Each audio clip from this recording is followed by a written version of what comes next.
All right, so we're going to get started. The Ubuntu Community Council AMA is going to be structured in a sense that you can basically ask whatever you want. They're going to be walking around with the microphone, so just raise your hand if you have a question. And if it's about snaps, you can just put your hand back down. But seriously, anybody has a question, feel free to put your hand up.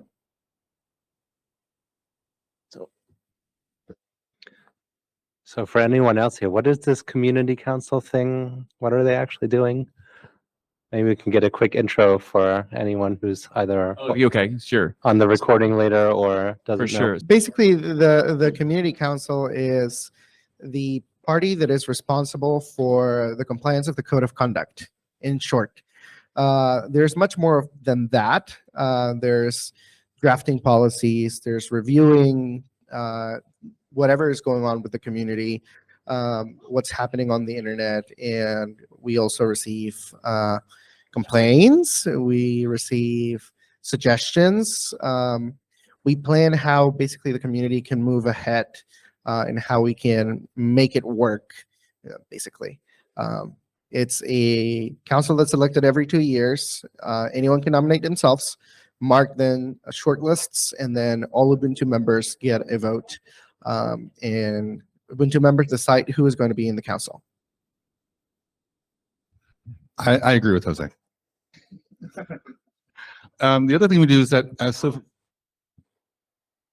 Yeah, I just want to make one note. In order to be on the community council, you have to first be an Ubuntu member. There are requirements that you have some kind of community contributions first. yeah, so he says in order to be on the In order to be in the community council, you have to be an Ubuntu member first, and there are requirements to be in Ubuntu for prerequisites for that. right. The other things that we do is things that enable communities. So, for example, IRC and local community teams and so on. That's kind of our job, but that's a lot of work, and so we can also delegate our powers to smaller councils like the local community teams council and then the IRC council, for example, and that sort of thing, and then make sure that there are people who are dedicated to those specific things that can handle things much more quickly and are enthusiasts on those things and experts in those areas, so that those things get the proper amount of attention. And then if there's any disputes or anything like that, for example, if there's a big change that needs to be done, we trust them, we've empowered them, but they can also come back up to us. Things that don't get resolved, they can bubble back up to us eventually, if necessary. Rarely, but occasionally it is. Uh-oh. Bye, Thomas. We can also act as sort of trusted advisors to especially the canonical community team, since we are members. I think I'm the newest one in the Ubuntu community. I only became a member in 2020, and everyone here I think has been involved for. Oh, so you're the newest member here.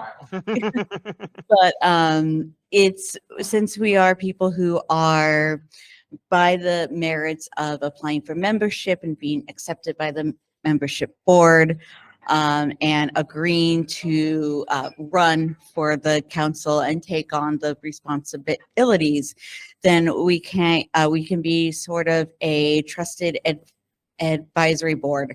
So if there's a community facing issue, the community team or desktop team or any other team knows that they can come to us to get a community viewpoint and get kind of advice on possibly a decision or something that goes forward. So to add to that, one of the things that we're currently working on is rebooting the local communities council, which will be a new elected board that helps the local communities get set up, be some sort of interface between the local communities and us and Canonical, and can really help them. And so we are actually looking for volunteers who are interested in helping out the local communities and who are interested in applying to become part of the local communities council. Any other questions? I'm gonna say something.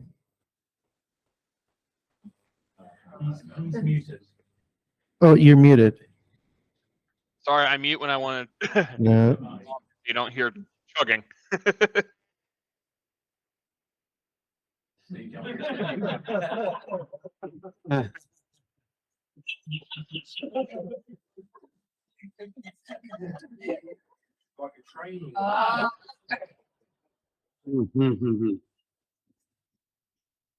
That was my second choice of chugging.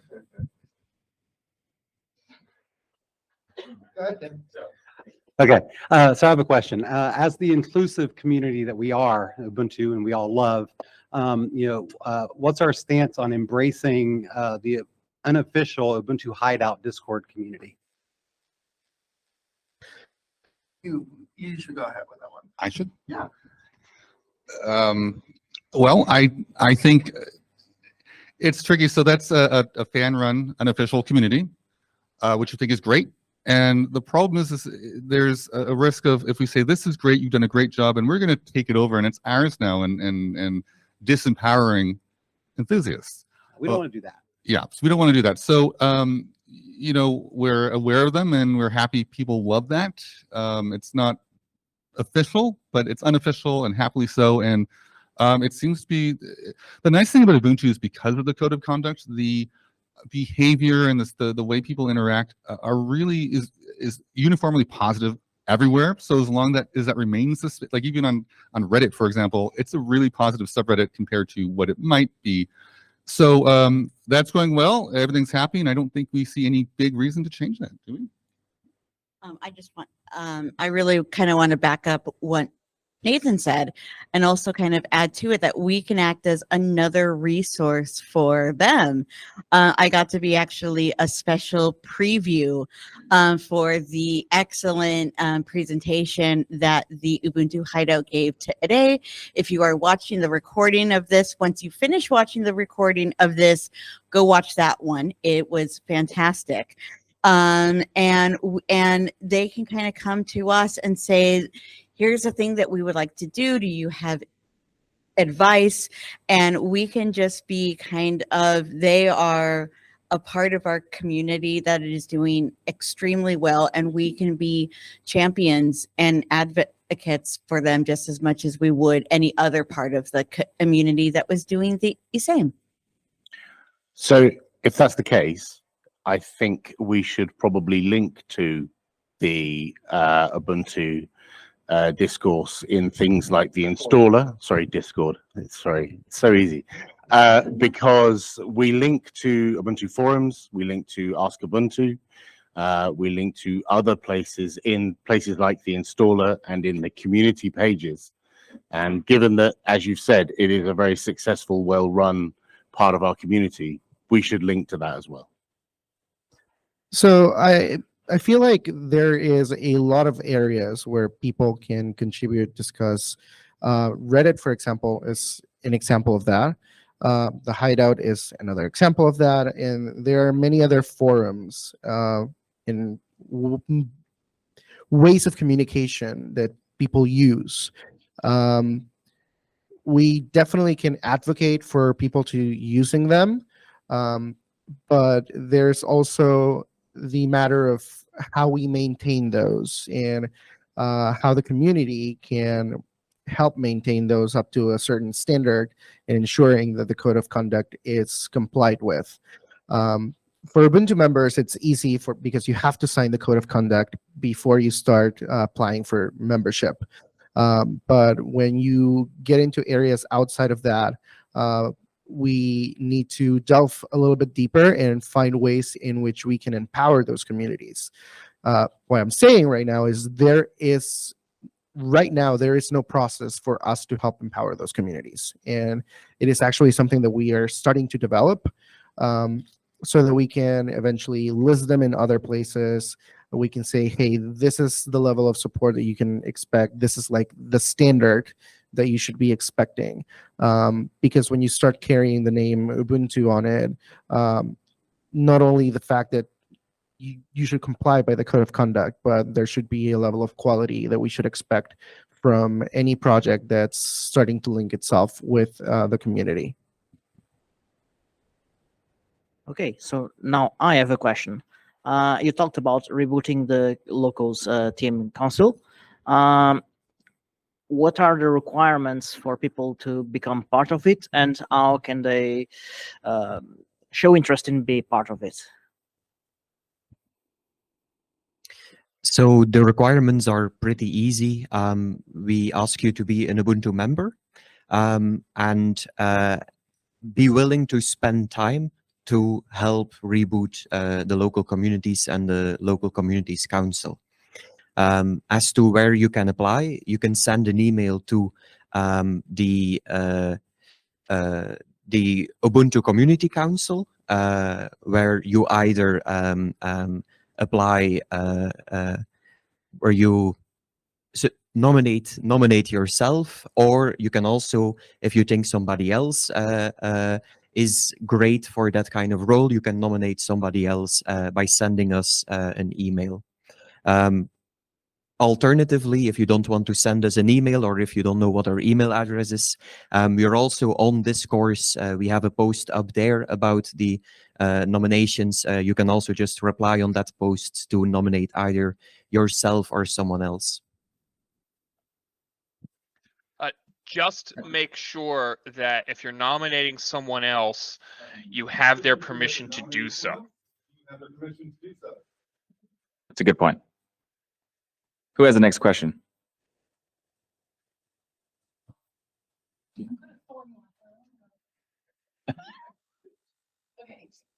Let's do it. Thanks, everyone. So I did post this on the Discourse to sort of prepare, I suppose. And it's a thorny question, and I don't know how much background information I should give. So I'm just going to read it out, and then hopefully it doesn't start a whole play more. So the TLDR is, how do we build community across difference? And the reason, or the longer question is, so in the context of increasing populism, you know, where we get more isolated and polarized, I feel like maybe communities like ours become siloed, and then we don't really let other people in, you know, and sort of, I guess we hide behind the code of conduct to do that, which is fair. There is a quality control and so on, but I feel like to combat stuff like fake news and distrust and these polarized things, we sort of need to help people in so that we can sort of convince them from the inside, sort of thing. There's fights about being woke or being marginalized that, you know, sort of sometimes overshoot into, you know, either ways, you know, so it becomes radical. And I feel like there could be a gentler way to manage that, and through a spurs of care and curiosity. And then a very practical thing is that some of the teams within Ubuntu and Debian, where I come from, is aging, and there's not new people coming in, which is a problem. And so I'm wondering how we can grow those teams and communities to have people come in and stay, even maybe if they're a bit different. So the question is, how do we build community across difference? And then maybe said in another way is, how do we also get more non-leftists, you know, or, you know, people who's different, to contribute to open source? And I do mean this further than expectations of individual behavior and policies and code of conduct, but actually, how do we design engagement to facilitate participation by a broader community? I think that's a very broad issue. It's something that I've had multiple discussions with the canonical community team about, specifically from the technical side. The problem, I think, is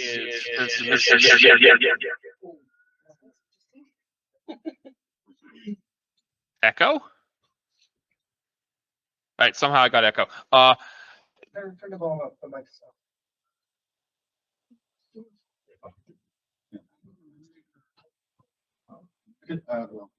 Sorry, I lost my words from the echo distracting me. I think it's a very broad problem, and I think it has to come from. So I think it's a very broad problem. has to come from multiple directions. One of the sources of problems we have is there are a lot of people out there spreading disinformation. And there's a lot of past actions that have been taken by canonical teams that people still think negatively upon. So you also have to take that from 2 points of view. There's the technical side, which we see on Ubuntu and Debian. Those teams are starting to age. We get people who are less likely to contribute.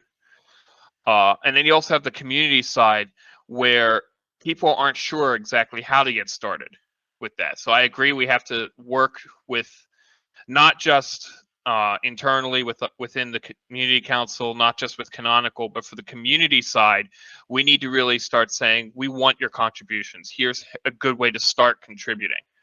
On the technical side, it's a little harder because you have the technical hurdles of needing to be able to contribute in a technical way. And I think that's harder because there's less people going into the field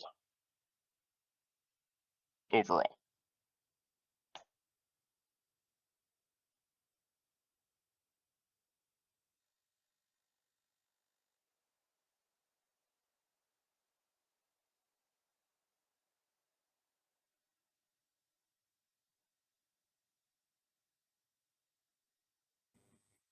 So when it comes to contributing, and you know, Ubuntu is a community, but also a technical software project. I don't think politics is important as a sort of you know, how do we reach out to this or that? What we need to do is be inclusive. We need to focus on what the project is, how it helps people, how it empowers people to get stuff done. That's universal.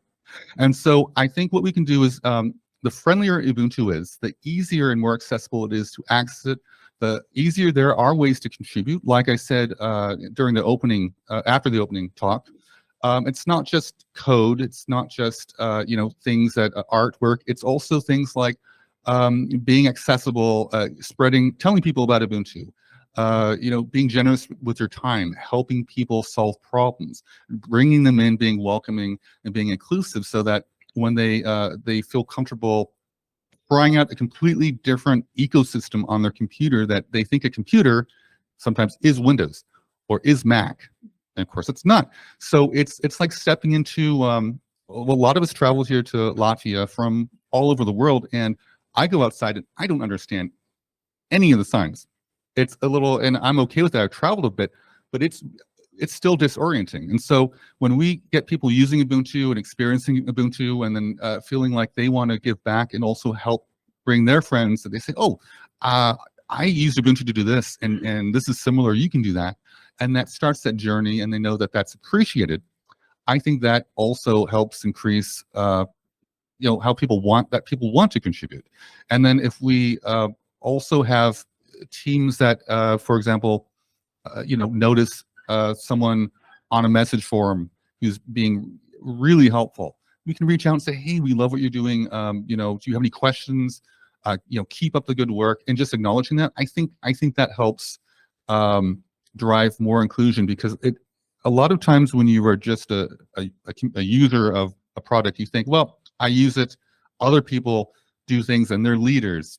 But with free software community, all you have to do is step up and you can contribute. There's not a barrier, but that's a little counterintuitive to so many other things. It's not like we don't say, now you can help other people, now you can, you know, suggest things.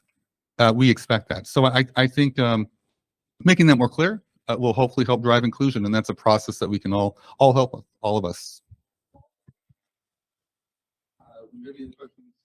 Oh, wait, you want to answer that? I want to share my experience, but I don't want to hold too much time. We can come back to it if there's time. Did you want to say something, Monica? Okay, I just wanted to say that I think that this was maybe going back to Popey's question too, since this is something that, since the Discord community, I think, is one of our younger communities there. And also we have some really awesome young Ubuntu leaders who have stepped up in our flavors. Rudra and Joshua.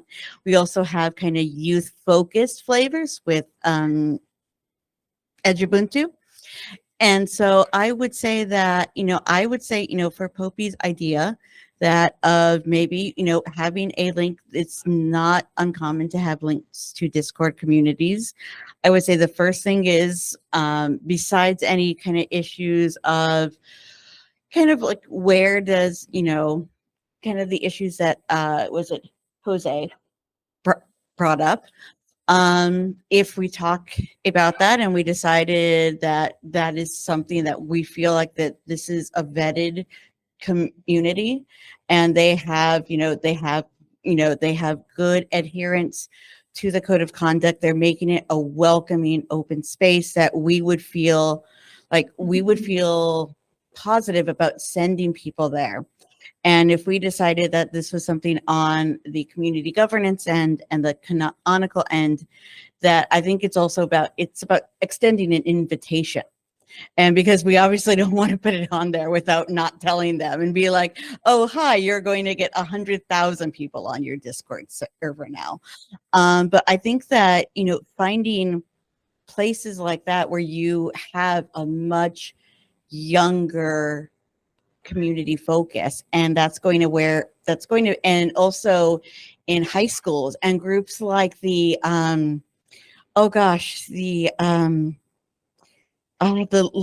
Linux user group in that middle school Penguin Corps, thank you, and shout out to the Penguin Corps if you're watching this. But it's getting basically people in middle school to install Ubuntu on computers and get them to their classmates, get them to teachers. And so I think that engagement with people as young as middle schoolers, high school, and college, that you start there. I mean, just think of how many of you started using Ubuntu when you were under 18? Yeah, decent. Some of you, I also realize, were over 18 when Ubuntu came out. So, but I think that, and some of them are people who are up here now. And so I think that that's really key there. I'm just going to put this out there. I started work with Ubuntu when I was 18 with 9.04. So I've been around for a while.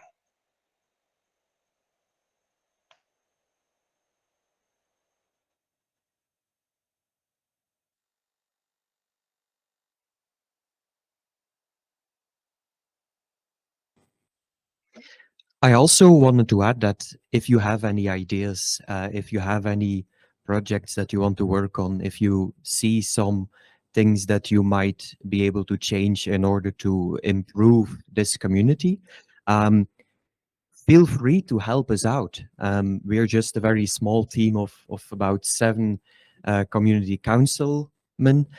We have very limited time to work on this. Even the loco reboot, for example, we've only played a very small part in that. But if other initiatives are happening, we are happy to support you. We are happy to give you the confidence to actually go out there and try to make your dreams a reality. Feel free to contact us if you have any ideas, if you want to work on something. We are happy to support you in doing this. I would also say, if you have an idea, if it just seems like a good idea, just start doing it. And if you do want guidance, if it's something like really earth-shattering and you just want to, run it by us, that's okay. But we're not there to approve every single thing. We're there to help out when you need more support. But if you have a good idea, just start doing it. And if nobody stops you, then keep doing it. I mean, that's the open source way. I just wanted to point out that as part of one of the IRC operators and with the chat support, we have a policy that unfortunately some of the people who come in and don't read the guidelines don't always obey, that we do keep the IRC channels family friendly and try to keep the profanity out. And that is because we want it to be a safe place that young people can come in and feel comfortable. I certainly wouldn't want my son coming in and feeling uncomfortable if there was profanity in there all the time. And it is a strict policy that we enforce. And I do my part, at least, to remind the other IRC operators to enforce as well, because we do want to be able to let children come in, with parental permission, of course, to come in and feel comfortable with asking for help and not have other people in there lacing out expletives and feeling like they don't have to, feeling like they can be comfortable in there asking for help.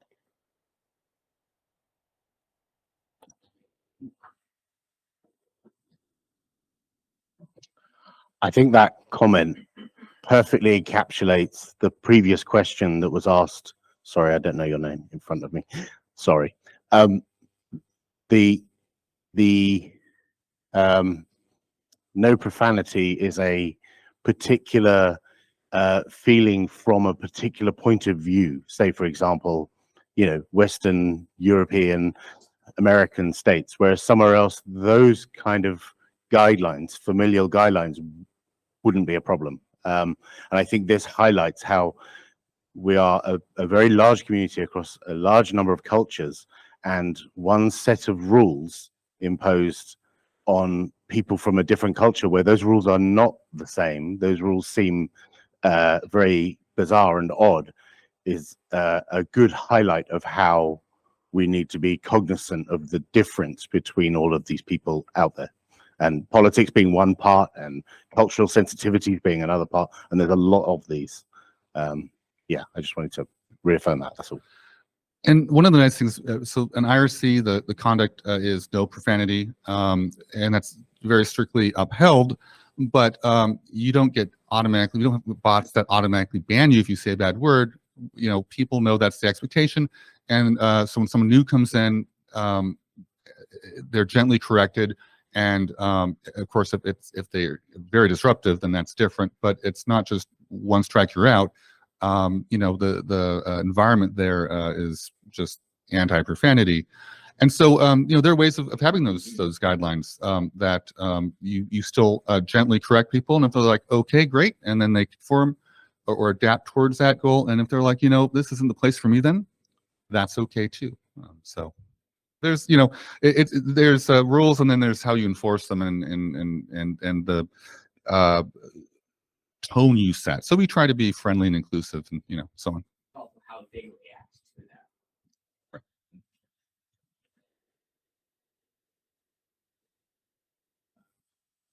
All right. You can throw that mic. Yeah, but I don't want to hit anybody. Well, that's half the fun. That's why. Not all parts of the site. Just throw the mic. So I'm wondering, there's obviously, I understand the hesitation of making a sub-part of a community or an adjacent community an official part of, for example, the Ubuntu community, as is the case, I think, with the Discord community that was just brought up. So I'm wondering if you have any thoughts on, I understand that, time is limited. A lot of us, when we volunteer our time to free software projects and communities, are often volunteers, and we do this in our spare time.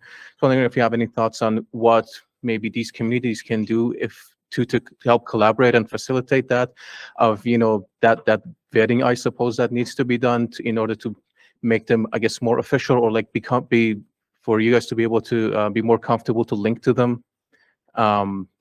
Yeah, because another part of it is also that if by attracting more folks and attracting more attention to them, that would also probably help gather more potential moderators for them. If if they are currently, they may be potentially lacking in some area, attracting new folks to them would potentially help remedy that. So curious of your thoughts on that. Thank you. So I think the first bit is to start by asking, hey, I want to be listed here. I want to be a part of this initiative. I'm doing this great thing. I want to have it highlighted, I don't know, in the weekly newsletter. and then start building from there. As you grow, like you mentioned, you're going to need more moderators, and it's not super easy to get more moderators. So eventually, as you start growing, you also have to start thinking about a plan of how am I going to keep this a safe space. And in general, I say safe space because it's like Alan mentioned, there is no particular set of rules that applies to every single person in the world. Rather, you have expectations in which way, for example, the code of conduct says be respectful. We don't say, I don't know, don't say this particular word, or don't do this particular action. And that's where you start building a team with different perspectives, different cultures, different inputs. That's based on consensus. That is a meritocracy where you can say, oh, you've been participating here, hence I want to give you the opportunity to be able to help me with this. You want to take this opportunity and have a plan for how you're going to grow, because it's not only about growing, it's also about having an idea and understanding certain checkpoints of, okay, I'm growing to 300 users, 300 active users that are chatting right now in this channel. What do I do? How do I prevent things from getting out of hand? Building those plans and making sure that everybody feels safe and welcome. And again, just keep asking, keep featuring yourself, make sure that you're visible. And I say this quite vaguely because it differs from place to place.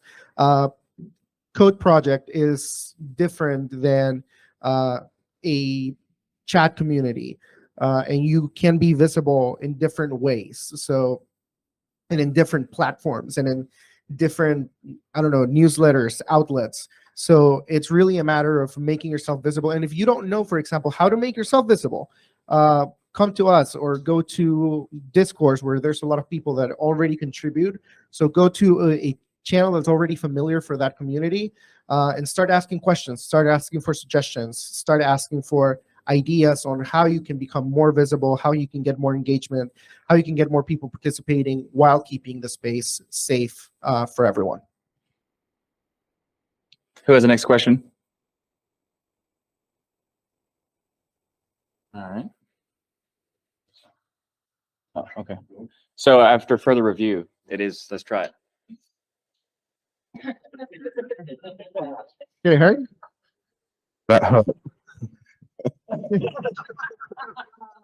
Yeah, someone got it. Did it hurt? Okay. Did it So hurt? in any organization, there is a certain mindset on a certain set of things, and over time, the opinions on those things should change with contemporary times. How does the community council review its position on such things over time? That's a really good question. So I remember being, to give you context, UDS 1210. That was in 2012, where the current community council back then was reviewing the code of conduct to release a new version. So the last version of the code of conduct has been released in 2012 or 2013. And I think a lot of it is based on generalities and common sense for the human being. And if there's anything in particular that changes that needs to be addressed, we can tackle that. There is currently no review cycle. It's not like we're going to say, hey, we're going to launch a new code of conduct in 3 years from now because it's been 15 years. It doesn't happen like that. I think we work based off of input.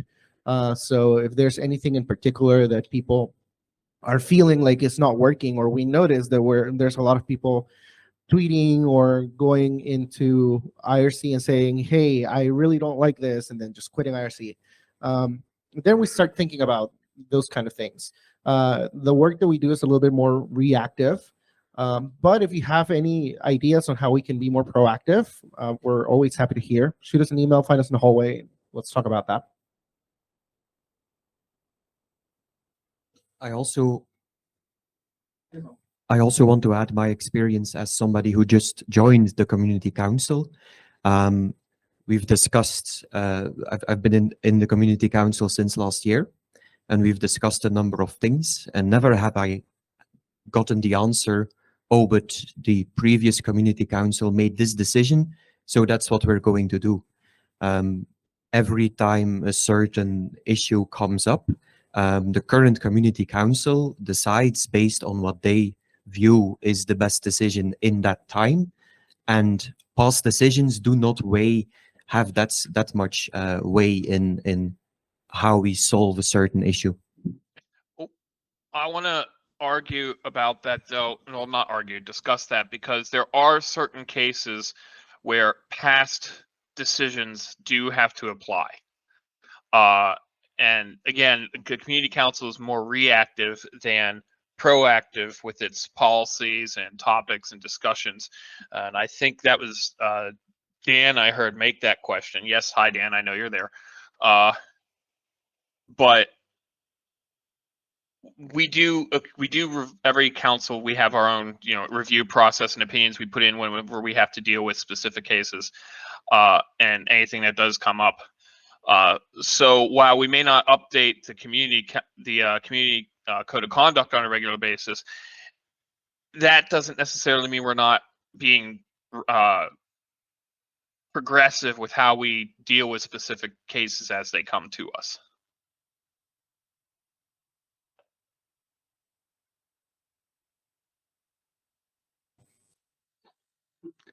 I think there's about 5 more minutes left. 5. Okay. So who's got the next question? Okay. And okay. I'm going to blog my very many responses, but thank you very much. And I do agree with everyone. I just have a small question that I think might help with these different community stuff.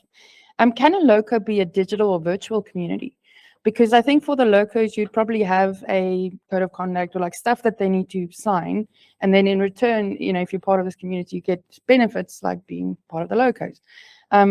So, you know, we could have communities that maybe have a warning of saying, look, if you come in here, there's going to be profanity because that's how we roll. But there's a warning that you can't join, you know, like be aware, because then you create different niches for different communities. But if that community then wants to join a loco and get those benefits, then maybe that needs to change, you know, so sort of a virtual thing. So there's nothing you have to do or sign to be a local community team. Local community teams are meant to be local community teams, and therefore they're geography based. If you are just a special interest group, then that's fine. And if you do your own things and have events, there's nothing that would prevent you from saying, hey, look, we've done this, we've done this and this and this, and we have a following, and we'd like stickers, or we'd like to, you know, maybe get a couple t-shirts to mail out of it, run a drawing or something. I mean, that's a thing that, you know, it's not out of the question and not a weird thing to ask for occasionally here and then. I'm not personally sure I would endorse saying, you know, so on Reddit, when I'm a moderator, you know, Reddit's a little more rowdy, but they're also an unofficial resource. And so, you know, if people are swearing on Reddit, I don't really care. That's just Reddit. But if people are attacking or being rude, then I do care. And so I don't know I would endorse personally a team or a you know, group that's like, our goal is to enjoy Ubuntu and swear. Right? I don't know if that's necessarily constructive, but you know, if you allow swearing, if it's a certain thing, that doesn't immediately disqualify you. And so I think really I mean, IRC is well known for being a pool of profanity from, you know, for decades, but the Ubuntu spaces aren't, because, you know, it's just, you know, our spaces aren't. And then what people in our channels do in other channels, we don't care. So there's a way to balance it, I think. So to be a local community team, all you have to do is have events, get people, show activity, a sustained activity, and say, hey, look, so for a year and a half or so, we've been, and you tell us early, hey, we've been 6 months. We meet every month, and there's an install fest, and we'll root for you and give you, if you want advice, help. But after, a year or two, if you've been doing this and you've been sustaining this, you can come back and say, hey, we're in this state or this country, and we have these people, we have these plans, and we want to keep growing, and you have this roadmap. Then the local community council will look and say, yes, we see that you've accomplished something. You're contributing to the local Ubuntu community. You have a sustained pattern of contributions, and we are glad you have a roadmap. And that's when teams become verified, and that's when they can sort of automatically say, we'd like a conference pack or something.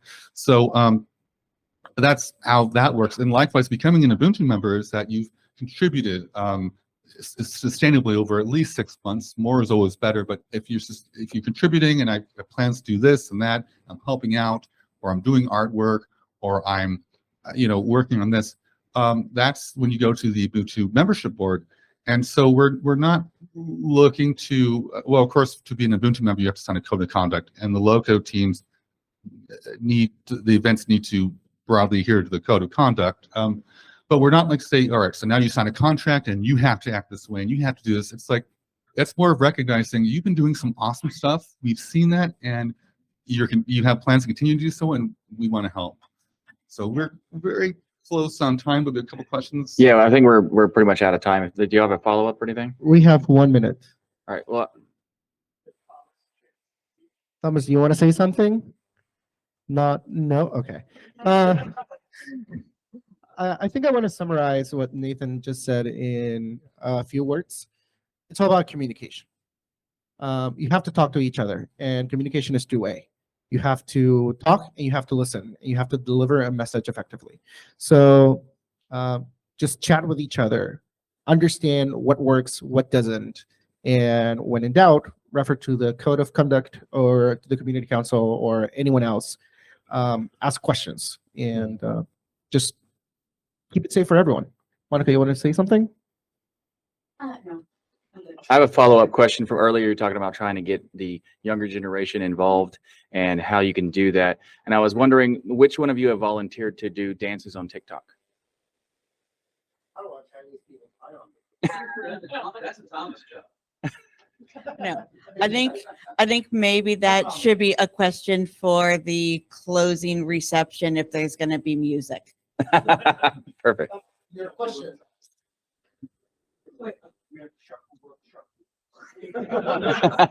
You have 10 seconds to ask a question. Go. 7, 6.